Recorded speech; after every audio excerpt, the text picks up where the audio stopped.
ایک مسلمان عورت کا انتقال ہوا، اس کی نماز جنازہ ادا کی گئی اور اس کے بعد اس کو تدفین کے لیے قبرستان لے جایا گیا۔ جیسے ہی قبرستان لے جانے کے بعد اس عورت کی میت کو قبر میں ڈالنے لگے تو اچانک سے وہاں سے ایک سانپ نمودار ہوا۔ سب وہاں کھڑے لوگ بہت زیادہ خوف زدہ ہو گئے۔ چنانچہ وہاں مشورہ یہ ہوا کہ ایک اور قبر کو کھودا جائے اور اس عورت کو اس میں دفن کیا جائے۔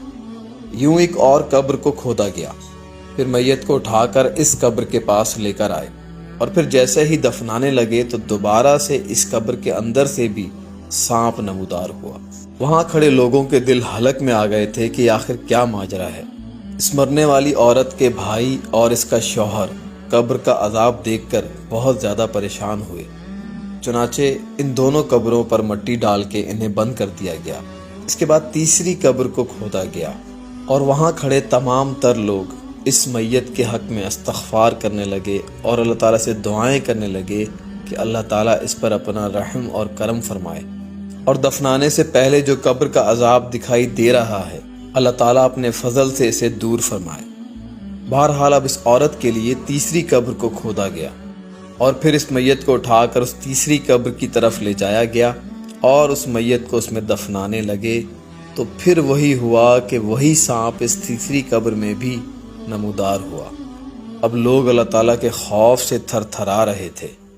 ہر شخص یہ خوف کا منظر دیکھ کر کانپ رہا تھا اور اللہ تعالیٰ سے رحم کی دعائیں کی جا رہی تھیں۔ اب کے بار میت کے ساتھ آئے ہوئے مولوی صاحب بول اٹھے کہ ہم اس عورت کو قبر کے عذاب سے نہیں بچا سکتے، چنانچہ آپ جتنی بھی قبریں کھدوائیں گے ہر قبر میں سے سانپ نمودار ہوگا، چنانچہ اسے اسی قبر میں دفن کر دیا جائے، باقی اللہ تعالیٰ سے دعا کی جائے کہ عذاب قبر سے اس عورت کو نجات ملے۔ یوں پھر اس میت کے لواحقین نے اس بات پر اکتفا کیا اور اس میت کو اس قبر میں دفنانے لگے۔ چنانچہ جیسے ہی اس قبر میں اس عورت کو دفنانے لگے تو وہ سانپ ہٹ گیا اور میت کو اس قبر میں رکھ کر جیسے ہی مٹی ڈالنے لگے تو پھر سے وہ سانپ فوراً باہر نکلا اور اس عورت کی زباں کو اس سانپ نے پکڑ لیا۔ عورت کے بھائی اور شوہر جو سر پر کھڑے تھے بے انتہا خوف زدہ ہو گئے۔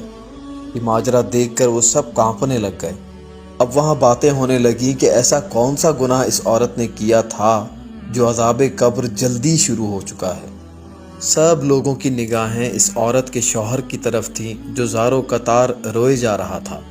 کچھ دیر بعد جب وہ رونے سے چپ ہوا، وہ روتے روتے بولا کہ میری بیوی نافرمان تھی، مجھ سے لڑتی جھگڑتی تھی، مجھے برا بھلا کہتی تھی اور میں صبر کرتا تھا، اسے کچھ بھی نہ کہتا تھا۔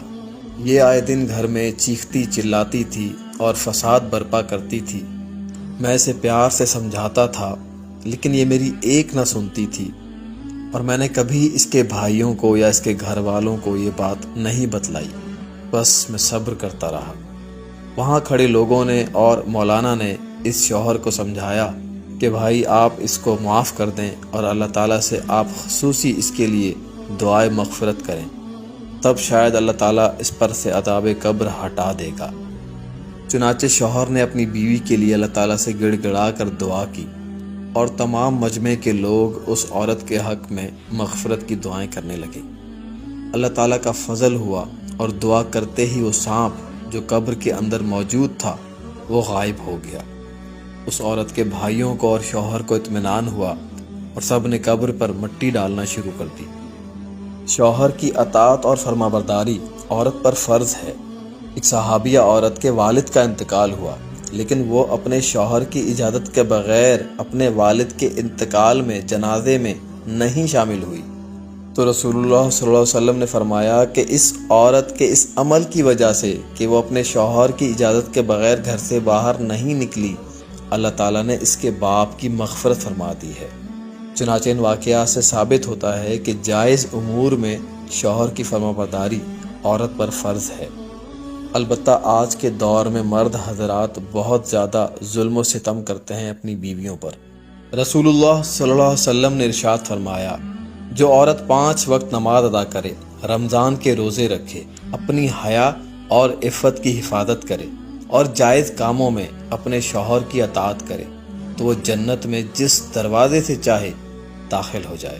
سبحان اللہ۔ عورتوں کے معاملے میں اللہ سے ڈرو، یہ فرمان رسول اللہ صلی اللہ علیہ وسلم ہے کہ حجۃ الوداع کے موقع پہ فرمایا کہ عورتوں کے معاملے میں اللہ سے ڈرو۔ امید کرتے ہیں آپ کو ویڈیو پسند آئی ہوگی، اسے دوسرے مسلمانوں تک ضرور پہنچائیں، اور مزید ایسی علمی ویڈیوز دیکھنے کے لیے ہمارے پیج علم 360 کو ضرور فالو کریں اور شیئر کریں۔ جزاک اللہ۔